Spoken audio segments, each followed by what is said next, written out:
विकासखंड में गौशाला को लेकर खंड पशु चिकित्सा अधिकारी प्रवीण जमरा ने कहा, बहुत जल्दी गौशाला बनेगी, प्रस्ताव गया है पार्टी। विकासखंड में गौशाला की कोई व्यवस्था नहीं होने से बेसहारा पशु फुटपाथ पर प्लास्टिक खाने को मजबूर है। साथ ही रोड पर बेतरतीब बैठकर आवागमन बाधित करते हैं। क्षेत्र में बेसहारा पशुओं को लेकर कोई भी अधिकारी गंभीर नहीं है, जिसके चलते पार्टी नगर के विभिन्न स्थानों पर इधर उधर भटकते रहते हैं। साथ ही रोड पर अनावश्यक रूप से डेरा जमा कर बैठ जाते हैं, जिससे आवागमन भी बाधित होता है। बुधवार को खंड चिकित्सा अधिकारी प्रवीण जमरा ने जानकारी देते हुए बताया कि अभी फिलहाल विकासखंड में गौशाला तो नहीं है। अभी शासन स्तर पर कुछ जगहों के नाम आए थे जहां पर गौशाला बनना प्रस्तावित था, लेकिन कुछ कारणवश शायद वह नहीं हो पाई। लेकिन बहुत जल्द विकासखंड में गौशाला संचालित करने की तैयारी कर रहे हैं। साथ ही बेसहारा पशुओं को लेकर कहा कि पशु मालिक के द्वारा पशुओं को छोड़ा जाता है, जिसके कारण बाजार में इधर उधर पशु भटकते रहते हैं। पशु मालिकों को मेरा आह्वान है कि अपने पशुओं को घर पर ही रखें, क्योंकि पशु को रखने के लिए विभाग के पास कोई व्यवस्था नहीं है। पशुओं को बाजार में छोड़ने पर कूड़ा करकट व प्लास्टिक खाते हैं, जिससे उनका स्वास्थ्य खराब हो रहा है और पाचन तंत्र में गड़बड़ आ रही है।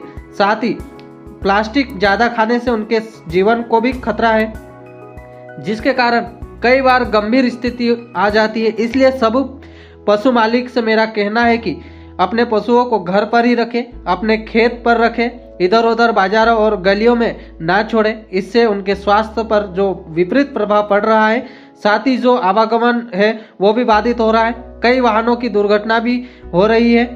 इसलिए सभी पशु मालिक अपने पशुओं को घर पर ही रखें। अगर पशु को कोई जनहानि होती है तो इसके जिम्मेदार कौन होंगे? इसको लेकर जमरा ने कहा कि पंचायत स्तर पर यह देखना होगा कि पंचायत अपने स्तर से यह तय कर सकती है कि जो पशु मालिक है उनको पशुओं को घर व चारागाह स्थान पर रखने के लिए सूचना पत्र देकर पशु मालिकों को अपने पशुओं को इधर उधर ना और रोड पर अनावश्यक ना छोड़ने की हिदायत दे सकती है। यह पंचायत की जिम्मेदारी होती है। अभी फिलहाल पार्टी विकासखंड में गौशाला अभी तो नहीं है। अभी शासन स्तर पे कुछ जगहों के नाम आए थे जहाँ पे गौशाला बनना प्रस्तावित था, और अभी कुछ कारणों से शायद वो नहीं हो पाया। लेकिन बहुत जल्द यहाँ पे हम पार्टी विकासखंड में भी गौशाला है, उसके लिए तैयारी कर रहे हैं। सर, यहाँ पे जो आवारा पशु बेसहारा उनके लिए क्या व्यवस्था रहेगी? अभी तो हम पशु मालिक है, क्योंकि वास्तव में जो पशु मालिकों के द्वारा ही छोड़े जाते हैं और वो बाज़ार में इधर उधर भटकते रहते हैं। तो सभी पशु मालिकों को अभी फ़िलहाल तो ये है कि अपने पशुओं को अपने घर पे ही रखें, क्योंकि अभी फ़िलहाल कोई व्यवस्था नहीं है। तो सभी पशु मालिकों से ये आह्वान कर रहे हैं, ये एक तरह से कि भाई अपने पशु है तो उन्हें बाहर सड़कों पे ना छोड़े, क्योंकि आजकल कूड़ा करकट प्लास्टिक खाने से उनका स्वास्थ्य खराब हो रहा है, उनका पाचन तंत्र में गड़बड़ आ रही है, और साथ ही साथ उनके प्लास्टिक ज़्यादा खाने से उनके जीवन को भी खतरा है। कई बार गंभीर स्थिति आ जाती है।